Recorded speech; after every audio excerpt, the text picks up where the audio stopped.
ಇಲ್ಲ ಇದೇ ವರ್ಷ ಅಲ್ಲ, ಯಾವಾಗಲೂ ಅಷ್ಟೇ ಇದೇ ಥರ ಆಗ್ತಿರೋದು. ಪ್ರತಿ ವರ್ಷ ಯಾವಾಗಲೂ ಈ ಇಯರ್ ಅಂತಲ್ಲ, ರೋಡ್ ಸಮೇತ ಕಟಾಗಿಲ್ಲ. ಅಲ್ಲಿ ನೋಡಿ, ಅಲ್ಲಿ ಡ್ಯಾಮೇಜ್ ಐತೆ, ಇಲ್ಲೇ ಕೆಳಗೆ ಗೇಟ್ನಾಗ ಐತೆ, ಅಲ್ಲೂ ಆಕ್ಸಿಡೆಂಟ್ ಆಯ್ತು, ಇಲ್ಲಿ ಇದೆ ಆಯಿತು, ಪ್ರತಿಯೊಂದು ಇದೆ. ಒಬ್ಬರು ಯಾರು ಕಿವಿ ಕಾಯ್ಕೊಂತಿಲ್ಲ. ಏನೋ ಒಂದು ಸ್ವಲ್ಪ ಇದು ಮಾಡಬೇಕು. ಈಗ ರೋಡ್ ಬೈಪಾಸ್ನ, ಇದು ಬೈಪಾಸ್ನ ಹೆಂಗಿರ್ಬೇಕು ಹಂಗಿರ್ಬೇಕು. ಈಗ ಇಲ್ಲಿ ಹೋಗೋರು ಅಲ್ಲಿ ಕಟ್ಕೊಡೋ, ಇಲ್ಲಿ ಕಟ್ಕೊಡೋದು ಎಲ್ಲ ಇದು ಮಾಡಬೇಕು. ಯಾರು ಒಬ್ರು ಕಿವಿ ಕಾಯ್ಕೊಂತಿಲ್ಲ. MLA ಯಾರಾಗಲಿ ಯಾರೊಬ್ರು ಬರ್ತಿಲ್ಲ. ಸುಮ್ಮನೆ ಏನೋ ಒಂದು ಏನಿಲ್ಲ, ರೋಡ್ ಏನಿಲ್ಲ, ಒಟ್ಟಿಗೆ ಇಲ್ಲಿ ಕಟ್ಕೊಟ್ಟಾರೆ, ಒಂದು ಸ್ವಲ್ಪ ಏನೋ ಅಲ್ಲಿ ಇಲ್ಲಿ ಗಾರ್ಮೆಂಟ್ಸ್ ಐತಾನೆ, ಇಲ್ಲಿ ಕೃಷ್ಣಪ್ಪನ ಗಾರ್ಮೆಂಟ್ಸ್, ಅದು ಕಟ್ ನೋಡಿ. ಇಲ್ಲಿ ಸ್ವಲ್ಪ ಹೆಚ್ಚು ಕಮ್ಮಿ ಆಯ್ತು ಅಂದರೆ ಯಾವನಾಗಲ್ಲ. ಸುಮ್ಮನೆ ಬಂದು ಇದು ಮಾಡ್ತಾರೆ ಅಷ್ಟೇ. ಅವರು ಯಾರು ಒಬ್ರು ಮಾತಾಡಲ್ಲ, ಎಲ್ಲ ತೊಂದರೆ. ಈಗ ನಾವಾಗಲಿ ಈಗ ಹೆಂಡತಿ ಮಕ್ಕಳು ನಂಬಿಕೆ ಬಂದಿರ್ತಾರೆ.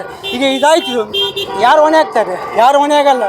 ಸತ್ತ ಅಷ್ಟೇ. ಅವನು ಒಂದು ವಾರ ಅಳ್ತಾರೆ, ಸುಮ್ಮನಾಗ್ತಾರೆ. ಅವ್ರ ಮಕ್ಕಳು ಈಗ ಒಬ್ಬ ಮಗ ಇರ್ತಾನೆ, ಆಗ ಏನು ಮಾಡೋಕ್ಕಾಗುತ್ತೆ?